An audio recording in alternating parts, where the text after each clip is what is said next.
El concepte de conservació dels espais naturals és un concepte que a tots i totes ens agrada. Pensem com pensem.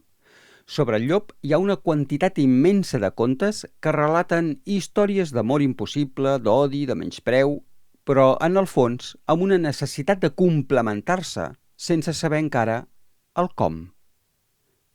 Antigament, els usos del bosc no conciliaven aquesta convivència amb els nostres grans competidors, amb els quals, curiosament, ens sentíem admirats. Uns carnívors de gran capacitat física, de gran capacitat d'adaptació i d'aprenentatge. I això els feia tan o més intel·ligents que nosaltres. Un competidor en potència. Admiració, doncs? Por? Ràbia? O tot una mica? Els homes i les dones d'avui conceben els paisatges, els boscos, les muntanyes d'una manera menys hostil amb la flora i la fauna. Avui aprenem i ens meravella el bosc i les muntanyes en aquest afany de tornar-nos a sentir propers a la terra des de les nostres muralles de ciment. Sigui com sigui, potser és un moment adequat per iniciar la reconciliació del nostre passat amb aquest protagonista d'avui, el llop, el Canis lupus. Tenen moltes llegendes, contes, històries i també un dia per recordar-lo. El Dia Mundial del Llop és el 13 d'agost i és que allà on aneu, a cada racó del planeta hi ha llops, amb adaptacions molt diferents, amb interpretacions i relacions amb ell molt diferents a la nostra cultura, a les nostres creences, a la nostra religió, la qual s'ha ocupat més de fomentar la por constant en aquesta història agredolça entre els homes i el llop.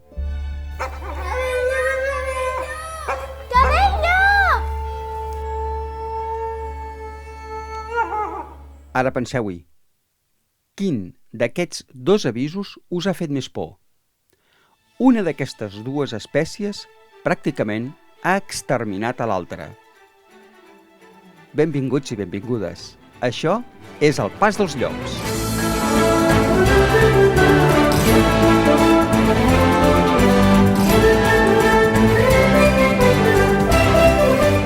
I és que avui ens hem titulat Amb companyia de llops. Perquè els llops han estat un element dels nostres paisatges molt important. Són els grans depredadors dels nostres ambients naturals i estan pràcticament desapareguts. Per tant, tenim uns sistemes, unes cadenes tròfiques obertes, quan haurien d'estar tancades per funcionar d'una manera correcta. O això no és prou important? Ni idea. Recuperarem els llops? Què li espera el llop? Com es pot integrar en una economia ramadera malferida? Són moltes qüestions que intentarem resoldre, però, per començar, avui anirem al Montseny per veure llops i per conèixer-los. Doncs vinga, anem a comprovar-ho. Pugem a la cabina teletransportadora. Aviam. Ai, seiem bé. A veure, va. Pitgem botó verd. El vermell... Palanca amunt! No, els esbarcers no! Oh! Al mig de les bardisses. I els arítjols. Fantàstic. Els arítjols són aquestes plantes que segurament heu vist moltes vegades. M'he fet una mica de sang. Va, no passa res. Tenen una mica la forma de cor les fulles i al seu limbe tenen aquestes urpes que t'enganxen, et deixen atrapat completament. Són els grans amics dels bosquerols, tota aquesta gent que treballa al bosc. Pel que diuen, és una planta que és capaç de netejar el sòl, el terra, de netejar-lo de materials pesants, de contaminació, etc. O sigui que és una planta que també és força interessant. Cap on anem? Va, anirem cap allà. A veure què hi trobem. Vinga, anem caminant. Ui, mira què tenim aquí. Hola. Hola. Què tal? Què feu aquí? Anem a portar-li un cistellet de menjar a la nostra àvia. A veure, ens presentem? Qui sou? Va. Jo sóc l'Elba. Hola, Elba. I jo la Irina. I què feu ara aquí al mig del bosc, aquí al mig del Montseny? Anem a portar-li un cistellet a la nostra àvia. Què dius ara? Sí, que A pistola. veure, el cistellet, me l'ensenyes? Sí, mira. Mare meva! Això és un pastís sencer per la iaia? Sí, però no és per ella sola, que també viu amb un llop. Què dius ara? Sí, Tot va tot molt normal, eh? supernormal. I què fa la iaia amb un llop? Que va fer fora els caçadors perquè el volien caçar i pues, com que la iaia estava sola, va viure amb el llop perquè fes companyia i ara som companys. Molt bé. I tu, Irina, portes el cistell? Sí. Ets la encarregada de carregar el cistell. Sí. Molt bé. Carai, quina sorpresa veure-vos aquí. Les explicadores de contes. Cap on aneu ara? Cap allà? Sí, sí. Us acompanyo un tros, vale? Va, som-hi. Anem cap allà, va. Molt bé, i escolta, coneixeu gaires contes de llops? Perquè n'hi ha uns quants, bastants, de contes que expliquen coses de llops. Normalment no els deixen gaire bé. Sí, no? Quins contes coneixeu de llops? Els clàssics, aquells normals, la capuceta vermella, Molt bé, les 7 cabretes, molt bé. els 3 porquets. Els 3 porquets, i tant. Ah, Jo en tinc alguns, no sé si coneixeu el Jack London. no. No? No, Va, aquests no. és un senyor que se'n va anar a buscar or al Canadà i es va fixar amb els llops i va escriure moltes històries sobre llops. N'hi ha dues que són bastant conegudes, un que és La crida del bosc i Ullal blanc. Us sona?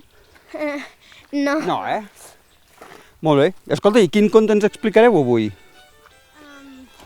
Podríem explicar contes com el de la caputxeta, les 7 cabretes, els 3 porquets i canviar el paper del llop, però hem pensat explicar una història real. Per entendre-la, cal saber que tots els boscos i paisatges del món són el resultat d'una evolució de milions d'anys. I explica com els llops van canviar el curs del riu. Hi havia una vall molt gran, a les parts altes hi naixia el riu, entre prats i estanys. El riu baixava per la vall com una serp i formava alguns estanys.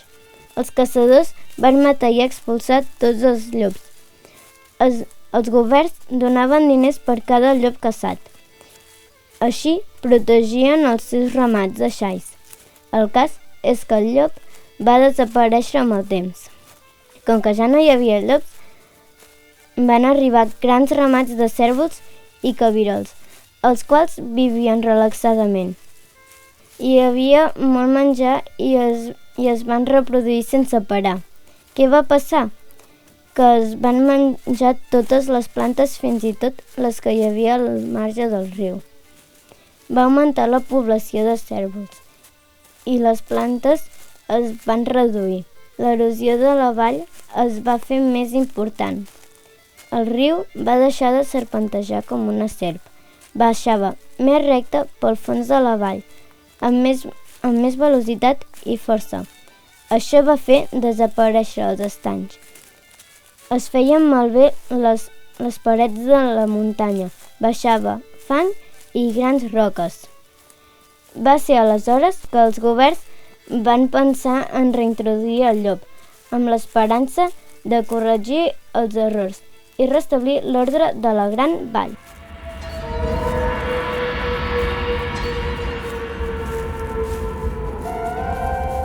Els llops van caçar tots els cérvols i van equilibrar la superpoblació. Clar, això va fer que la vegetació, totes les plantes, herbes, arbustos, tornessin a brotar de nou. I els rius van perdre molta més força i velocitat. Les aus van arribar i els rosegadors també. Els llops, que fan depredació dels cabirols i cérvols, van augmentar la presència dels carronyaires, com ara guineus, ossos i voltors. El riu va tornar a serpentejar com una serp i a formar zones d'estany. El paisatge no tornarà a ser mai com era. Tot el que fem en el medi natural té un impacte i no es pot recuperar l'original. Carai, que xulo això, no? És una història real, aquesta, no? Sí. Aquesta és una història que s'explica del parc de Yellowstone. Us sona? Sí. Sí? Molt bé. I molt interessant, escolta, molt xulo. M'ha agradat molt, i sobretot aquesta part també que dius que es mengen els carronyaires, que es mengen els cabirols i els cèrvols i tot això. Perquè, a més, totes les restes de menjar que cauen a terra es barregen amb el sol, amb el terra. I també, clar, també fa que el terra... Sí, que sigui més ric, no? Molt bé. Escolta, molt xulo. Escolta, cap on aneu vosaltres, ara? Aneu per aquest camí? Sí. Val, doncs jo me n'aniré cap allà baix, que he de buscar una persona, vale? Val. Sí? Escolta, moltes gràcies, explicadores de contes. Va, fins la propera? Fins la propera. Vinga, no sortiu del camí, No. Va, adéu! Va, doncs ara que hem deixat les explicacontes, anem a buscar una persona que ens sàpiga explicar tot el que vulguem del llop. Ell és l'Ignasi Castellví, que està al càrrec d'una entitat, un grup naturalista, que es diu Signatus. Estan especialitzats en el llop, els podeu trobar a la pàgina web, signatus.cat, i ara acaben d'arribar del Canadà, i per tant ens explicaran moltes coses interessants. De fet, l'Ignasi sempre té coses molt interessants a explicar, i t'hi podries passar hores i hores. Busquem un corriol. Mira, entremig d'aquestes alzines veig un corriol. A veure si trobem la urbanització. Mira, aquí. Tira cap aquí. Ui, fem un salt. Perfecte, mira, a veure... Ha d'estar per aquí, això. Mira, aquí. Signatus, grup Signatus, perfecte. Ui. Està obert? Sí. Tirem avall. Vinga. Ignasi. Ui. A veure, entrem cap a dins.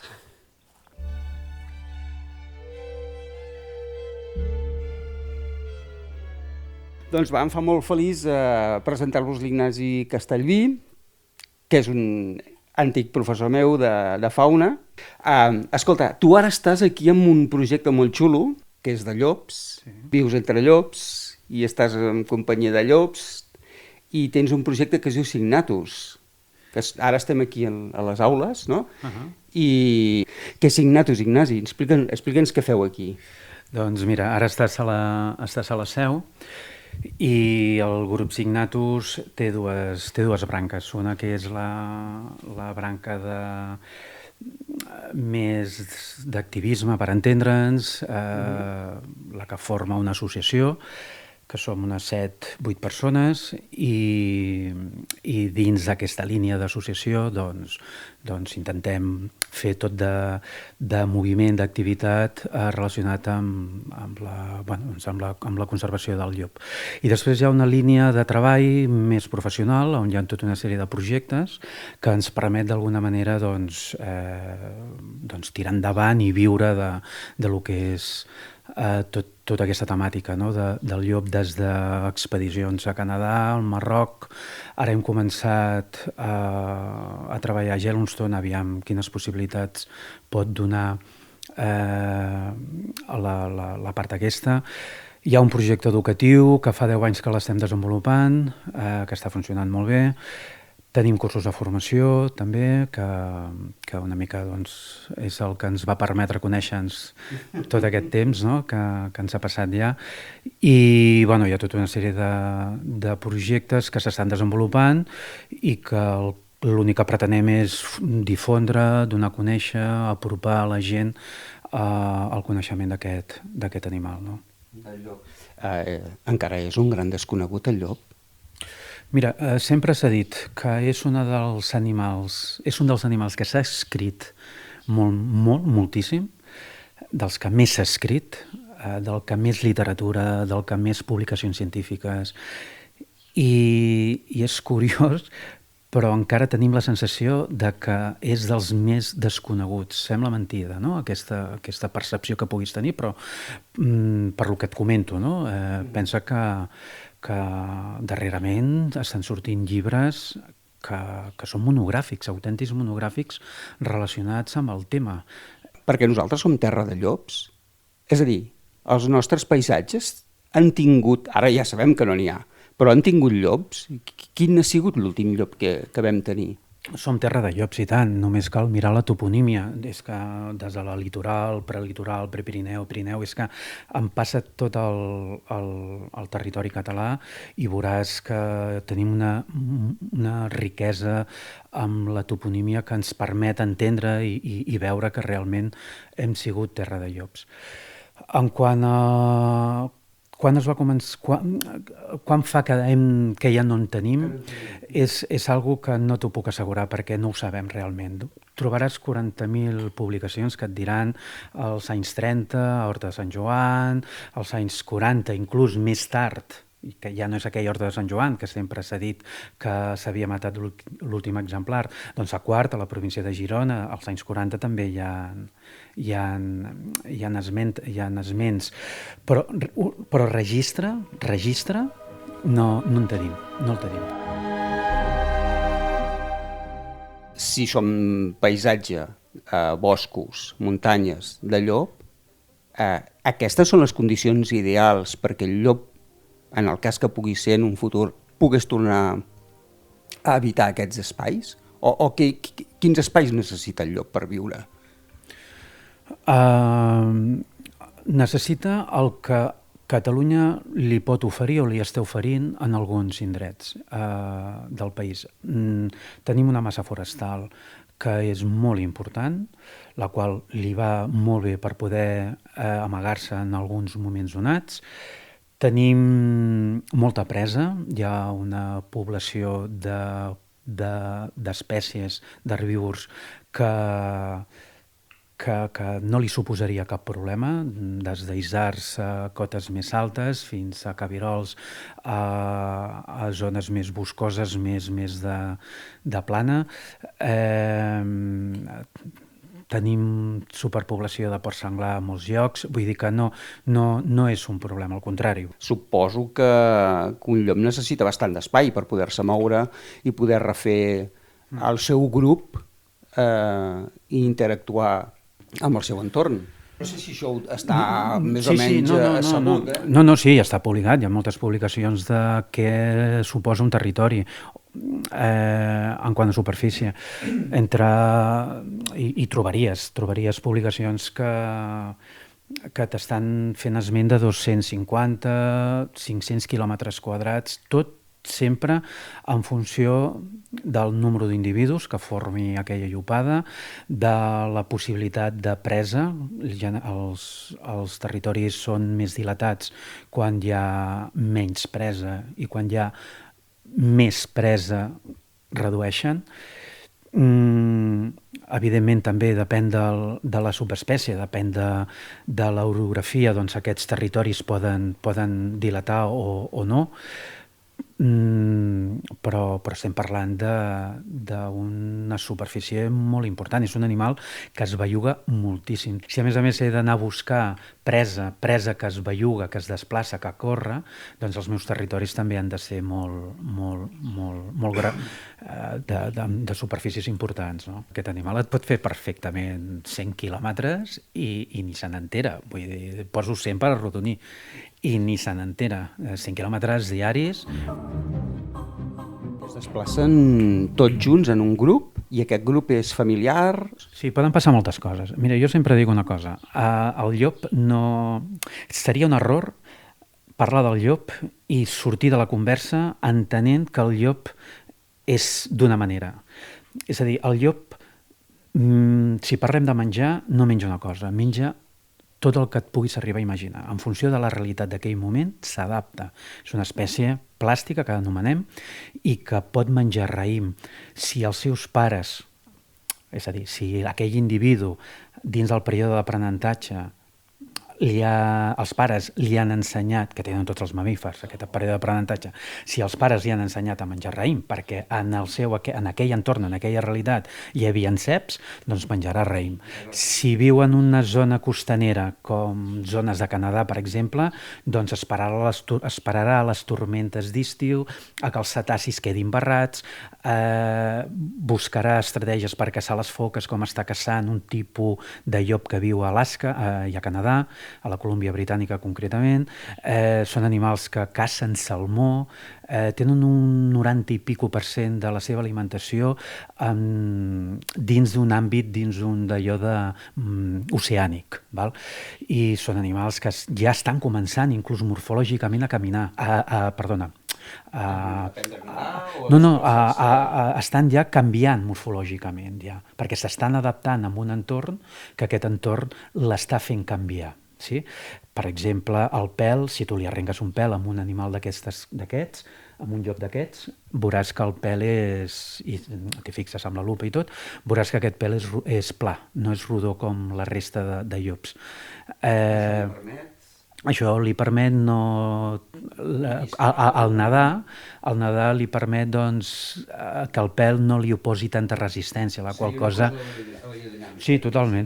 Inclús algun exemplar se li està observant ja, se li ha observat algun petit creixement que se suposa que ja són possibles membranes interdigitals. No?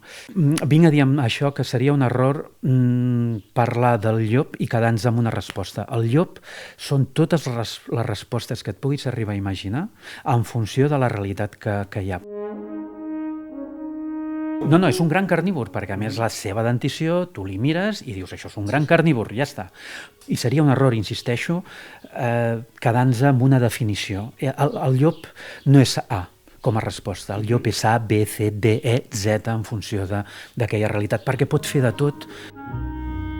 El que comentaves, els llops te'ls has d'imaginar, són gregaris, és un animal que viu en societat, és un animal social, la qual cosa viu en grup, el grup li és necessari, i a més grups familiars, generalment, val? No vull caure precisament amb el que et deia, no? Genèricament viuen en grups familiars, però poden haver, correcte, d'exemplars que venen de fora, que han sigut acceptats, perquè és important que hi hagin més individus que formin la llopada, perquè, mira, et posaré un exemple molt ràpid. A Canadà hi ha una zona concreta que els llops d'allà majoritàriament mengen búfal, bisó. Aquests animals, si només haguessin de mantenir la seva pròpia llopada, és a dir, no permetre que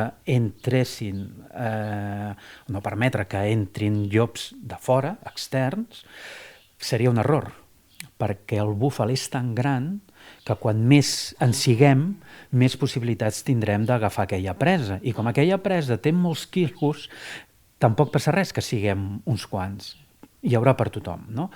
Però el que sí que farà un grup nombrós, és pujar el percentatge d'èxit a l'hora de tenir caça, a l'hora de poder caçar. És a dir, els llops, el Canis lupus nobilus, que viuen allà, en aquell lloc concret, que cacen els búfals, només aquells que viuen allà són els llops més grossos que et puguis trobar. Perquè l'evolució, la selecció natural, els ha fet ser més grossos davant... Per una necessitat exagerada, clar. Per aquesta grandària de la presa.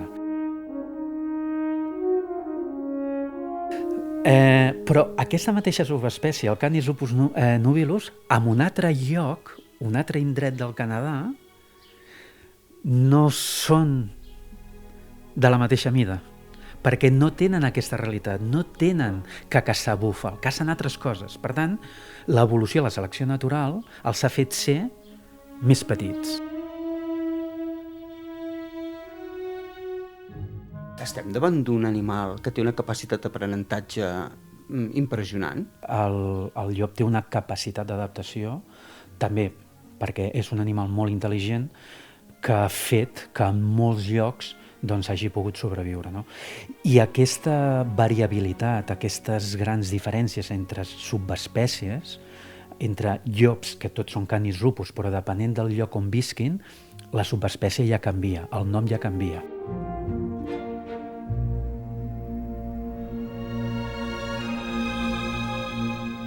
El llop el tenim nosaltres, o ens hem creuat en el seu camí, o ell s'ha creuat en la nostra, no sabria dir. Què, des del Paleolític? Sí, de l'edat de pedra. El registre fòssil Atapuerca ens data de 300.000 anys. que no són pocs. La qual cosa entra a Sàpiens i ja es troba un animal amb una estructura com la seva, social, un animal intel·ligent, un animal que caça el mateix que caça ell, un animal que d'alguna manera es distribueix per zones on ell també ha entrat i suposadament busca per caçar, etc. I aquí és on hi ha el primer conflicte, el conflicte de la competència. Val? Ens trobem un competidor i a partir d'aquí les primeres pors van poder, possiblement van començar a sorgir, val? Per aquesta competència que et comento. Val? I després, cap al Neolític, tenim la primera propietat, que és el ramat, deixem d'alguna manera, comencem a ser més sedentaris, etc. Comencem a cultivar la terra, etc. I ja tenim propietats, la qual cosa podríem inclús parlar d'un segon conflicte quan és una amenaça al llop de cara a aquesta nostra propietat, no? La pèrdua del ramat. I així ves tirant. A la història de la humanitat, fins al dia d'avui, en tots els moments, sempre hi ha hagut alguna cosa que ha suposat un conflicte. A l'edat mitjana, per exemple, el conflicte real el va posar sobre la taula, el va provocar la religió, l'Església, amb l'encarnació del llop, l'encarnació del mal, del dimoni, del diable. No? Aquí podríem estar hores i hores parlant sobre aquest tema de l'edat mitjana en quant a la percepció del llop. No? I bueno, és que simbòlicament el llop ha suposat en molts moments de la història aspectes molt importants que ha fet canviar les societats i que ha fet modelar, no? Maneres de veure i de pensar. No?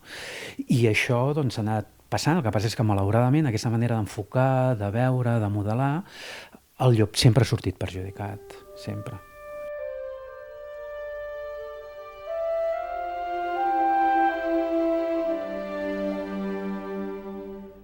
A les primeres nacions el llop ha suposat un animal precisament tal com tu dius, un animal que se l'ha respectat per la seva força, per la seva intel·ligència, per la seva manera de ser, que d'alguna manera ha estat observat per aquesta gent que no deixaven de viure en el mateix entorn, no? I com elements que formaven part d'un ecosistema, no? I que precisament doncs, inclús ha sigut motiu de tòtems, no? de ser venerats com comentes. No? Però hi ha moltes civilitzacions, inclús la Íbera també va agafar o va voler agafar del llop la força. No? És com si la línia que separés una actitud de l'altra fos la manera que tenien aquelles civilitzacions de viure-hi. No? Aquestes civilitzacions que d'alguna manera han viscut com un element que formava part de l'entorn igual que el llop, doncs és com si hi hagués aquest apropament, no? De respecte. No?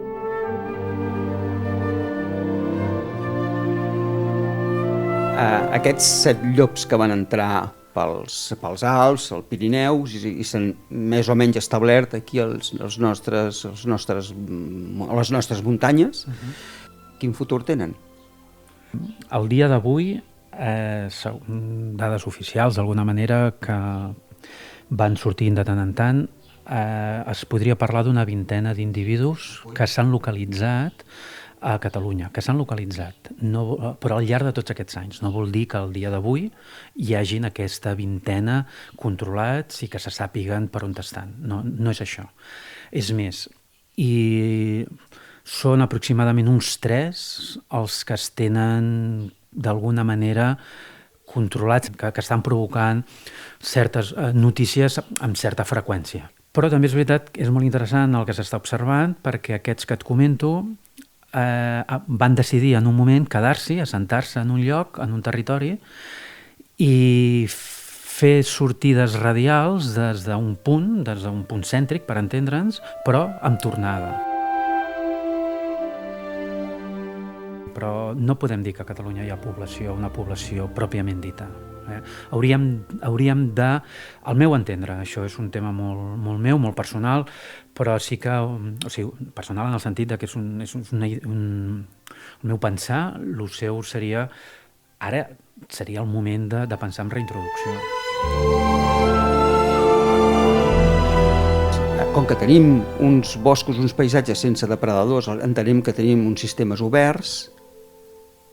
Si durant aquest temps que hem tingut tot aquest sistema obert, que no ha estat tancat, aquests ecosistemes no estan adaptats, acostumats a no tenir depredadors, la pregunta punyetera és: i per què hem de tenir llops?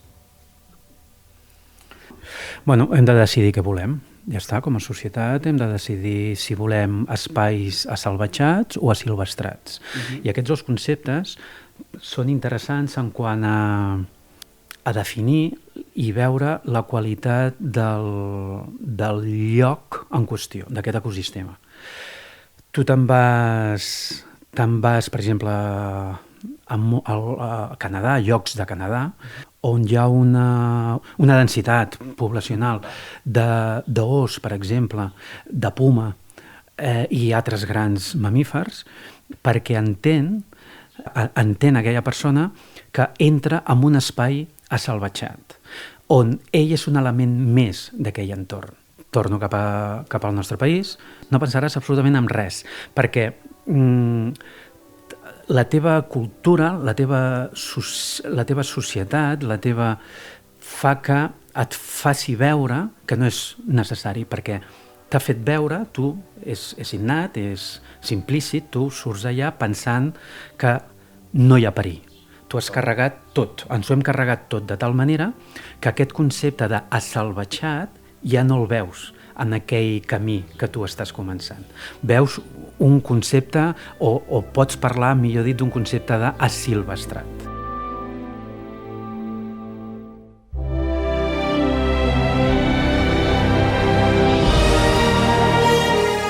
Doncs va, finalitzem aquesta primera part de l'entrevista amb l'Ignasi Castellví de Signatus, la qual ens ha permès conèixer el llop de molt a prop.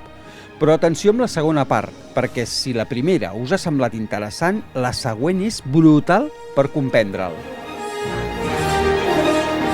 Us convido a entrar al refugi.org i seguiu-nos a les xarxes socials on anirem informant de tantes coses que fem i que passen. I seguiu-nos també a l'Spotify, al Pas dels Llops.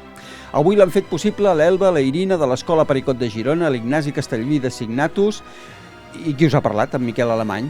Però abans de marxar, vull que ens preguntem què és el que volem.